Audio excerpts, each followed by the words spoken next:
Hi there, if you're looking for a bumper or fender for your boats, I want to highly recommend this particular model and brand. I was really surprised to learn after years and years of boating that bumpers are deflatable. Not all of them are, and it's just as easy as putting your pin in there, pumping it up with a bicycle pump or electric pump. These come with a bicycle pump, which I think is amazing, and several pins in case you lose one.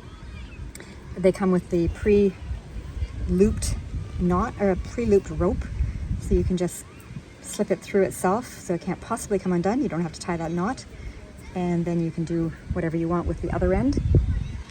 These come deflated, flat as a pancake, in a box, and you can, these are a little soft. You can pump them up as firmly as you want. One of the things I like about them is that this is one piece. We have another type over here, much older, had these for years, and this is two pieces, and it just accumulates so much crud in there.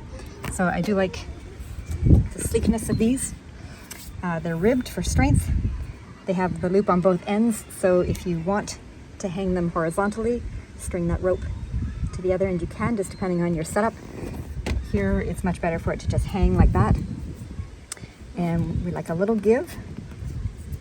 If you have a little give, it doesn't rub on the boat as much because it squeezes. I'll show you what happens when it is too tight.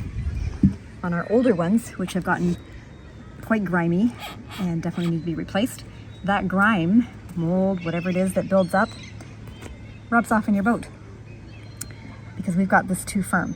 So these all need to be replaced. We've got a new set of white ones that we're going to put in, and we're just going to leave them with a little bit more give, and then that, instead of rubbing like something hard on the edge of the boat, it just compresses a little bit.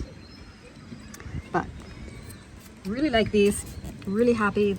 The rope is excellent quality, so I highly recommend these. Hope that helps.